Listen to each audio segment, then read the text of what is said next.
नाज़रीन, मैं हूं अरसलान खोखर। आप देख रहे हैं प्रोग्राम प्लेफील्ड। टोक्यो पैरा ओलंपिक्स में हैदर अली ने गोल्ड मेडल जीता और पाकिस्तान के लिए तारीख रकम कर दी। पहला गोल्ड मेडल है पाकिस्तान के लिए और बहुत बड़ी बात हैदर अली के लिए। इससे पहले भी हैदर ब्रॉन्ज और सिल्वर हासिल कर चुके हैं, लेकिन गोल्ड मेडल हासिल करना बड़ा शानदार एथलीट हैं हैदर अली। और पाकिस्तान के लिए इस वक्त फ़ख्र की बात है कि चले टोक्यो ओलंपिक्स में ना सही, लेकिन पैरा ओलंपिक्स टोक्यो में तो पाकिस्तान के लिए गोल्ड मेडल आया। और हैदर अली ने उम्मीद जगा दी है पाकिस्तान के लिए कि पाकिस्तान के लिए भी गोल्ड मेडल लेना कोई बहुत बड़ी बात नहीं है, ज़रा सी मेहनत की ज़रूरत है। रमीज़ राजा चेयरमैन का ओहदा संभालेंगे तो क्या क्या तब्दीलियां आएंगी, इस पर भी बात करेंगे। टीम अनाउंस कर दी गई है न्यूजीलैंड के अगेंस्ट। न्यूजीलैंड दौरा करने जा रही है पाकिस्तान का और न्यूजीलैंड की फुल फ्लेज टीम पाकिस्तान नहीं आ रही। खबरें यही हैं कि जो टीम इस वक्त बांग्लादेश में खेल रही है वही टीम थोड़ी सी तब्दीली के साथ शायद हो सकता है, लेकिन वही टीम पाकिस्तान आएगी। बाबर आजम ने भी शिकवा किया है कि न्यूजीलैंड की अगर फुल टीम पाकिस्तान आती तो अच्छा रहता। उमर अकमल की वापसी हो गई। डोमेस्टिक क्रिकेट में T20 रैंकिंग में पाकिस्तान ने तीसरी पोजीशन हासिल कर ली है। चूंकि बांग्लादेश से न्यूजीलैंड हारी और तीसरी पोजीशन खो दी न्यूजीलैंड ने। न्यूजीलैंड चौथे पर चली गई, पाकिस्तान थर्ड पोजीशन पर आ गई और फिर वर्ल्ड कप होने जा रहा है। बहुत सारी चीज़ें, क्रिकेट बोर्ड की तब्दीलियां, फिर क्रिकेट बोर्ड के स्ट्रक्चर की तब्दीलियां, इन तमाम तर चीज़ों पर बात करेंगे। आने वाले नए चेयरमैन किस तरह से क्रिकेट बोर्ड को लेके चलेंगे, वसीम खान के साथ उनके किस तरह से राब्ते होंगे, किस तरह से रिलेशनशिप होगा, इन पर भी बात करेंगे। और फिर न्यूजीलैंड टूर पर भी Chaudhary Irfan Zaheer senior sports anchor हैं, जर्नलिस्ट हैं, उन्होंने हमें ज्वाइन किया है। सैयद मोहम्मद अवैस ने हमें ज्वाइन किया है, स्पोर्ट्स एक्सपर्ट हैं, क्रिकेट एक्सपर्ट हैं। और फिर हमारे साथ मौजूद हैं Leena Moin, senior sports journalist हैं, कमेंटेटर हैं, बहुत ब्लंट वोकल हैं। मुझे सबसे ज़्यादा मज़ा लीना के साथ बात करने का इसलिए आता है कि लीना बगैर डरे वो सारी बातें कह देती हैं और कोई लिपटी जिसे कहते हैं वो नहीं रखती। बहुत शुक्रिया तीनों हजरात का। मेरा ख्याल है मैं शुरू लीना से कर लेता हूँ। लीना, कैसी हैं आप? मैं बिल्कुल ठीक ठाक। अरसलान, आप लोग कैसे हैं? सब ठीक हैं? बिल्कुल ठीक ठाक है। लीना, पहले तो हैदर पे थोड़ी सी बात हो जाए। मेरा ख्याल है मस्ट प्रेज हैदर अली, पहला गोल्ड आया है पाकिस्तान के लिए पैरा ओलंपिक्स में और बहुत बड़ी बात है, तमाम तर पाकिस्तानी खुश हैं। जी हाँ, बिल्कुल। देखिए, आप गोल्ड मेडल कोई आसान चीज़ नहीं होती, उसके पीछे कितनी मेहनत होती है, घर वालों की कितनी कुर्बानियाँ होती हैं, उस शख्स की अपनी कितनी कुर्बानियाँ, ट्रेनिंग, ये सारा कुछ। और फिर एक और अलग एस्पेक्ट है कि हमारे यहाँ कोई सपोर्ट नहीं होती किसी जगह से, खुद सारा कुछ करना पड़ता है। इनको तो शायद फिर भी थोड़ी बहुत शायद हो सपोर्ट, लेकिन एथलीट्स को कम से कम हमारे यहाँ सिर्फ क्रिकेट में लोगों को सपोर्ट है और बाकी किसी जगह कोई सपोर्ट नहीं है। तो ये एक मुबारकबाद है और एक डबल मुबारकबाद है। तो इनको डबल मुबारकबाद, इनको भी, इनके घर वालों को भी और सारे पाकिस्तान को, लेकिन इनको डबल मुबारकबाद क्योंकि बगैर सपोर्ट के शायद इन्होंने ये किया।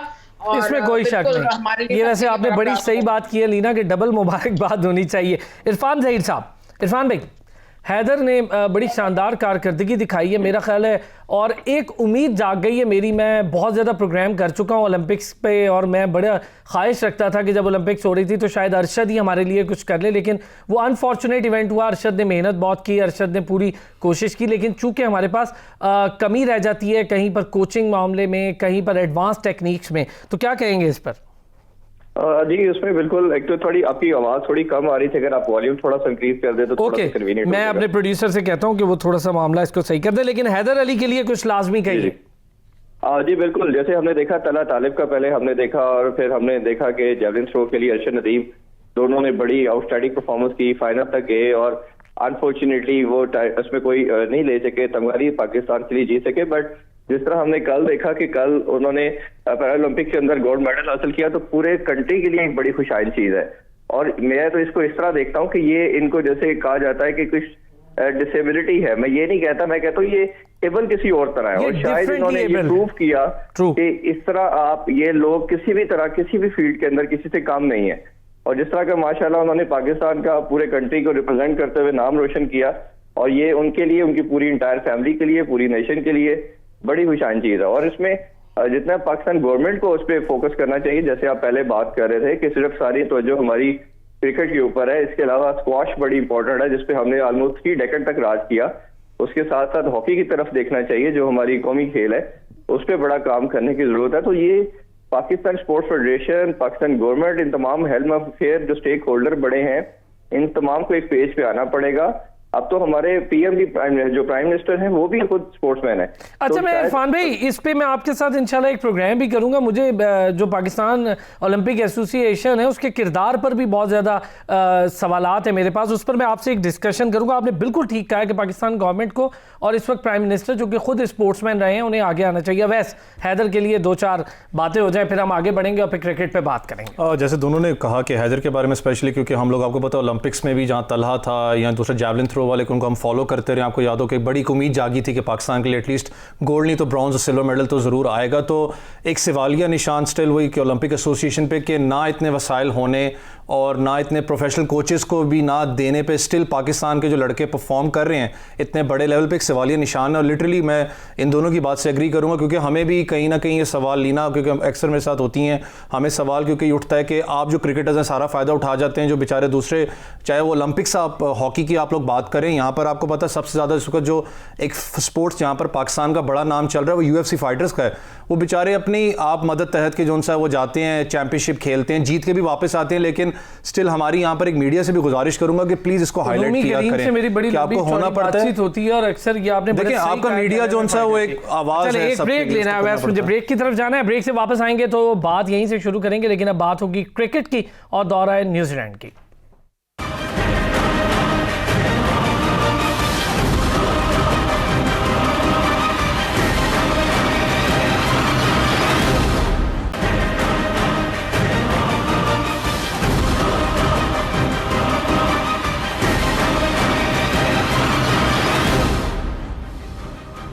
वेलकम बैक जी। ब्रेक पर जाने से पहले हमने बात की हैदर अली की, अब बात करेंगे पाकिस्तान क्रिकेट की। न्यूजीलैंड पाकिस्तान आ रही है, कैसी टीम आ रही है, उसके बाद रमीज राजा चेयरमैन बनने जा रहे हैं और जाहिर है कि सब चीज़ें तैयारियां हो चुकी हैं, बस कुछ ही दिन है उसके बाद उन्होंने चेयरमैनशिप संभाल लेनी है। अभी तक की खबरें और इत्तलात ये हैं कि जब सिलेक्शन हो रही थी इस टीम के लिए जो अनाउंस की गई न्यूजीलैंड के दौरे के लिए, तो उसमें रमीज राजा उस मीटिंग में मौजूद थे। फिर रमीज राजा ने कैंप, हाई परफॉर्मेंस कैंप, इन तमाम तर चीज़ों का दौरा किया। मोहम्मद यूसुफ के साथ रमीज़ राजा की एक खलिश बड़ी पुरानी बरकरार है। देखते हैं कि मोहम्मद यूसुफ अब किस तरह से डोमेस्टिक में बतौर कोच काम कर पाएंगे या नहीं, वो खुद भी थोड़े से परेशान हैं। मुझे ज्वाइन कर लिया है सीनियर स्पोर्ट्स एंकर और सीनियर जर्नलिस्ट नसीम राजपूत साहब ने भी। सैयद मोहम्मद अवैस मेरे साथ मौजूद हैं, लीना मोइन हमारे साथ मौजूद हैं। मैं चाहूँगा ज़रा शुरू कर लें, नसीम भाई ने अभी अभी ज्वाइन किया। नसीम भाई सर, पहले तो ज़रा मुझे बताएं कि आप कहाँ पर मौजूद हैं, क्या खबरें हैं आपके पास, अभी अभी आप कहीं मौजूद हैं? सॉरी अरसलान, थोड़ी सी ताखीर हो गई क्योंकि यहाँ कोयटा ग्लैडिएटर्स के ऑफिस में एक प्रेस कॉन्फ्रेंस चल रही थी और उसमें मिलियन इस्माइल जो फाउंडेशन है जो बच्चियों के स्कूल्स के लिए काम कर रही है कश्मीर में, ऑलरेडी वो 15 स्कूल बना चुके और बड़ा काम कर रहे। अब उनका कोयटा ग्लैडिएटर्स के साथ ये मुआहदा आज हुआ है कि कोयटा में बच्चियों के स्कूल बनाए जाएंगे और उन्हें मुफ्त तालीम दी जाएगी। आज नदीम उमर साहब मौजूद थे, जीशान साहब मौजूद थे, मिलियन इस्माइल्स के, और एक अच्छा फंक्शन हुआ और मकसद कॉज बहुत ही जबरदस्त है कि हमारी बच्चियों को ये तो ज्यादा मुल्क में जबरदस्त हो गया। अब ये बताएं नसीम भाई कि इस वक्त चेयरमैनशिप वाला मामला अब हल हो गया, तमाम तर चीज़ें वाज़ेह हो गई। रमीज राजा साहब अब ज़ाहिर है कुछ ही दिन में चेयरमैन बन भी जाएंगे बाज़ाब्ता तौर पर, लेकिन ये जो स्क्वाड अनाउंस हुआ है, आप इससे अग्री हैं नसीम भाई? ओके है स्क्वाड? देखिए, जब भी कोई स्क्वाड अनाउंस होता है अरसलान, उसमें कहीं ना कहीं कुछ गुंजाइशें मौजूद होती हैं, लेकिन इस मौजूदा सिलेक्शन कमेटी ने तो इतने मौके फराहम किए कि आप बात करते चले जाएं। अब्दुल्ला शफीक क्यों टीम में है, सलमान आगा क्यों ड्रॉप हो गए? भाई सलमान आगा तो इस फॉर्म ऑफ क्रिकेट के लिए बहुत अच्छे ही, 3 ओडीआई मैचों की सीरीज हो रही थी, आप उनको T20 मैचेस में खिला रहे होते हैं। हालांकि लाहौर कलंदर्स ने सलमान आगा को खिलाया, वो इतने T20 में सक्सेसफुल नहीं थे, लेकिन इस फॉर्म ऑफ में वो बेहतर है। लेकिन अब्दुल्ला शफीक T20 भी खेल जाते हैं, फिर टेस्ट टीम में भी आ जाते हैं, फिर वनडे टीम में भी आ जाते हैं। तो इसका मकसद है हमारे मुल्क में पसंद ना पसंद का कहीं ना कहीं अंसर जरूर मौजूद दिखाई देता है। अभी सरफराज अहमद भी इस तकरीब में मौजूद थे। भाई सरफराज अहमद को अगर आपने खिलाना नहीं था तो आप सरफराज अहमद को कैरी क्यों कर रहे थे? जब आपको मिडिल ऑर्डर में जरूरत भी थी, जनूबी अफ्रीका में ओडीआई सीरीज में तो आपकी मिडिल ऑर्डर नहीं चल रही थी, देन जिम्बाब्वे में भी सर कहीं भी नहीं चल रहा। मिडिल ऑर्डर का मसला है नसीम में, मिडिल ऑर्डर का बड़ा पुराना मसला है हमारा। बिल्कुल अरसलान साहब, मैं ये बात कह रहा हूँ, आप सरफराज को डोमेस्टिक खेलने दें। देखिए हमारे क्रिकेट में स्टार्स कम हो गए, और अगर डोमेस्टिक क्रिकेट के तमाम स्टार्स भी जो इस कोविड-19 की वजह से टीम के साथ 40-40, 30-30 खिलाड़ी ट्रैवल कर रहे होंगे, तो डोमेस्टिक क्रिकेट आपने और मैंने ही जाके खेलनी है, वहां पे हमें जानता कौन है?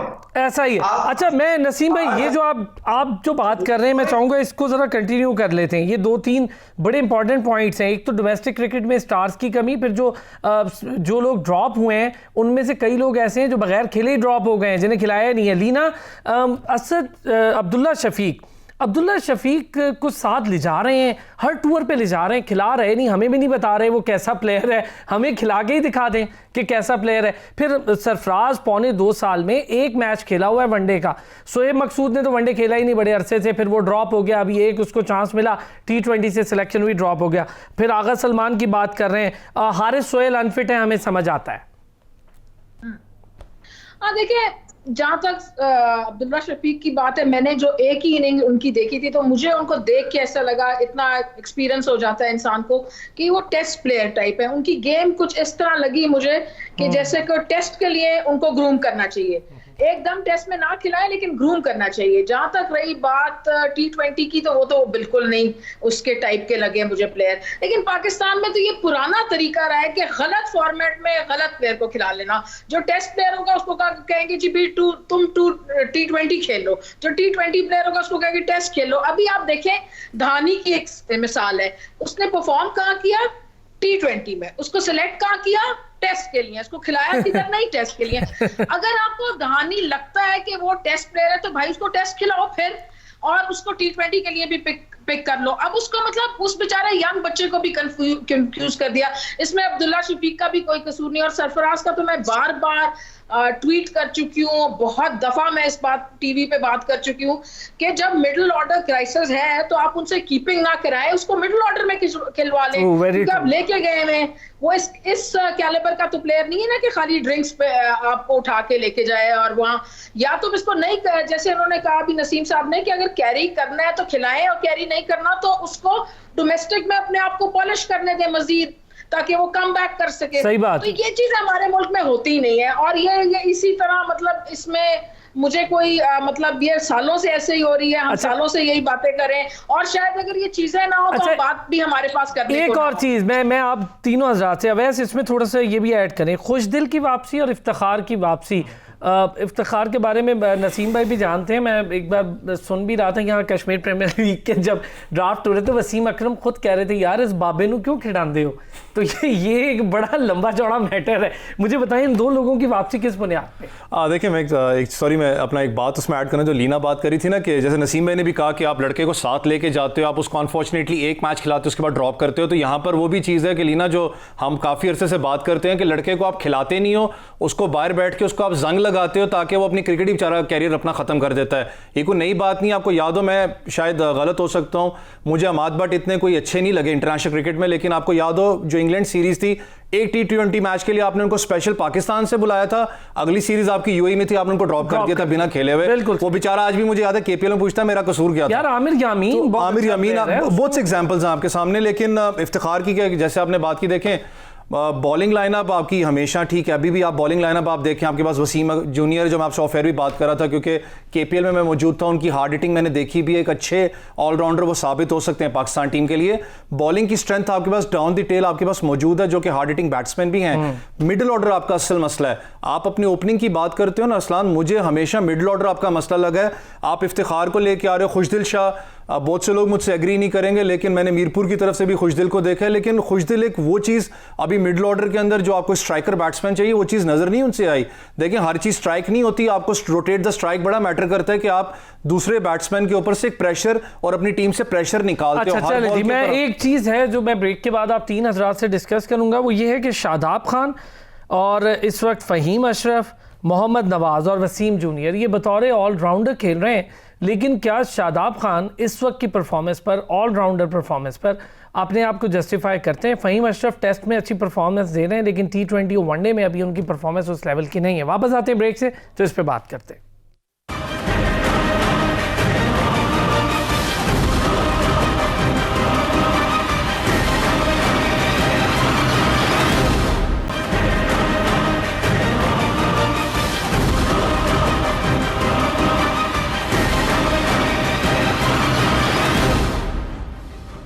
वेलकम बैक जी। और ब्रेक पर जाने से पहले जो बात हो रही थी, अब हम जरा बात करेंगे पाकिस्तान की क्रिकेट के हवाले से जो बात चल रही है। लेकिन रमीज़ राजा के आने के बाद कुछ तब्दीलियां मुतवक्के हैं, जिसमें रमीज़ राजा साहब बारहा इसका इजहार कर चुके हैं कि वो पाकिस्तानी कोचेस को पसंद नहीं करते, इंटरनेशनल कोचेस को प्रेफर करते हैं।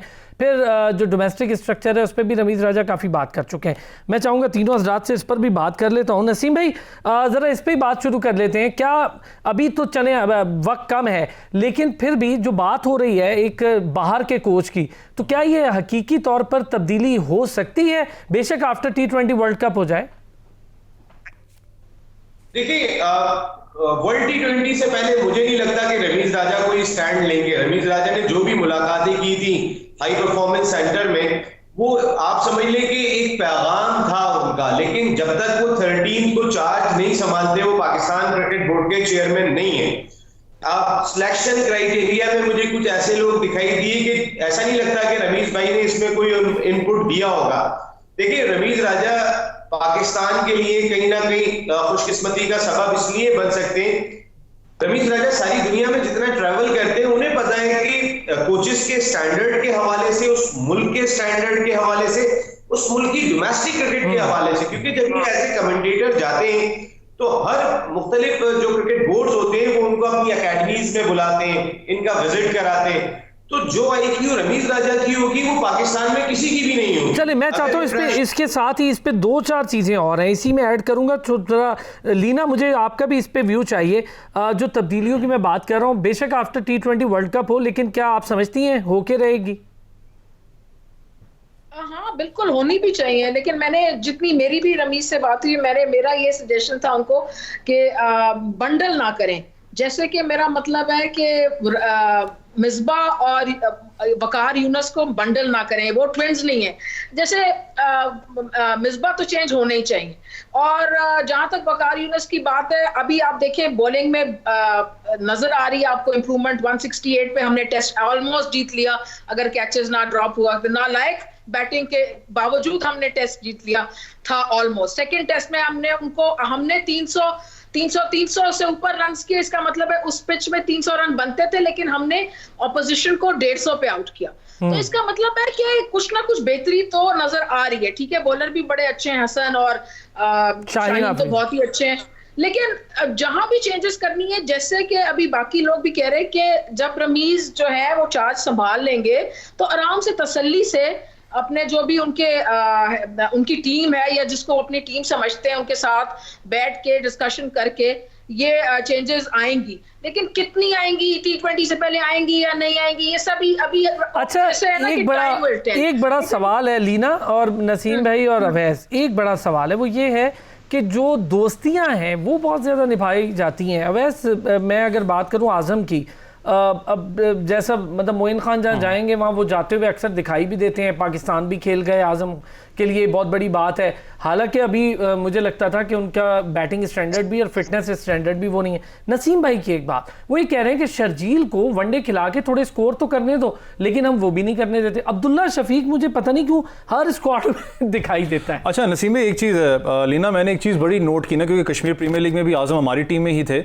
अच्छे स्ट्राइकर हैं जो कि एक बेसिकली मैं कहूँ डायनामिक किस्म का यंगस्टर जो आ रहा है, क्योंकि स्ट्राइक उनकी बड़ी अच्छी है। लेकिन मैंने एक चीज़ जहाँ नोट की थी वो ये थी कि जहाँ पर प्रेशर सिचुएशन होती है, जहाँ पर आपको बिल्ड करनी पड़ती है, अपना जो इनिंग्स आपकी क्रम्बल होती है ऊपर से आपको बिल्ड करना पड़ता है, वहाँ पर वो थोड़ा सा लड़खड़ा जाते हैं, क्योंकि अभी इतने एक्सपीरियंस नहीं है। जहाँ पर उनको पाकिस्तान टीम ने बेसिकली जो देखना चाह रहे हैं मिडल ऑर्डर के अंदर कि आपको एक ऐसा बैट्समैन मिले जो कि लंबी इनिंग्स आपको बना के दे, लंबी इनिंग्स खेल के दे, जो आपको एक एंड पे आपको थोड़ा सा फिनिश भी अच्छा करके दे। तो वो चीज़ मुझे नज़र नहीं। शर्जील वाली बात मुझे याद है कि हमें भी काफ़ी सुनने को मिली और हम भी ये बात करते थे कि देखें, 2-3 कुछ मैंने ऐसे प्लेयर्स देखे हैं शायद जिन पे ना हमेशा पाकिस्तान टीम की तलवार लटकती है कि अगर तुमने परफॉर्म नहीं किया एक मैच में तुमको हम बाहर कर देंगे। तो ये गलत है। आपको एक लड़के को लॉन्ग रन देना पड़ता है, कम से कम आप उसको 5 से 7 मैचेस देखे हो, उसको फ्री हैंड दो, उसको ये बात ठीक है। मैं चाहूंगा नसीम भाई जरा ये बताएं, हमारे पास ऑलराउंडर्स की जरा लिस्ट देखें। शादाब है, वसीम है, फ़हीम अशरफ है, मोहम्मद नवाज़ है, ये ऑलराउंडर्स हैं हमारे पास। जो लड़का इंडक्ट किया है इन्होंने, मोहम्मद हारिस, 41 की एवरेज है उस लड़के की, बैट्समैन है वो। तो ये जो टीम है, क्या न्यूजीलैंड की बी टीम को देख के कर दी है, या फिर हमें तो यही समझ नहीं आ रहा कि हम वर्ल्ड कप की तैयारी कर रहे हैं कि न्यूजीलैंड की तैयारी कर रहे हैं?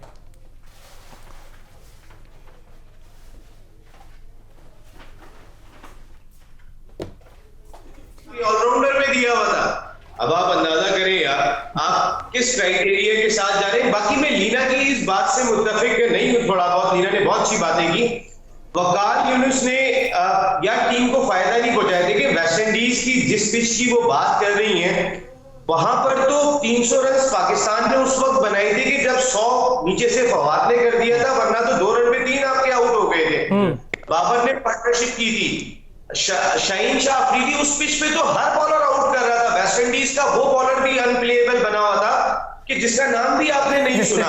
लेकिन आपको आउट करने का मौका मिलता है, आप 114 पर 5 आउट कर लेते हैं, जो कंडीशन फेवरेबल है वहां पे आप उनसे रन बनवा देते हैं 270, या और किसी जगह पे जाके देखें। देखिए क्या बॉलर फ्रेंडली कंडीशन में ही आउट करेंगे, या वकार यूनुस वसीम अकरम सिर्फ बॉलर फ्रेंडली कंडीशन में आउट कर देते? ठीक है, ये तो टोटल बॉलर फ्रेंडली कंडीशन थी यार। 300 रन में 2 इनिंग खेलनी वेस्ट इंडीज ने, तो मेरे ख्याल में तो man of the match Fawad का बनता था कि उस कंडीशन में तो रन करना मुश्किल थे, आउट तो सभी कर रहे थे वहां पे। ये बात सही है। वकार वेस्ट इंडीज की सीरीज से पहले उठा ले वकार की परफॉर्मेंस, हम सब रो रहे हैं शाहीन शाह अफरीदी इंप्रूव नहीं कर रहा, हसन अली चलो थोड़ा सा स्पार्क दिखाता है, शाहीन शाह इतना खेल गया इंप्रूव नहीं कर रहा, हारिस रऊफ इंप्रूव नहीं कर रहा, हसनैन इंप्रूव नहीं कर रहा, नसीम शाह इंप्रूव नहीं कर रहा। यार ये तो वो बॉलर थे जो 145 की गेंद करते हुए आए थे।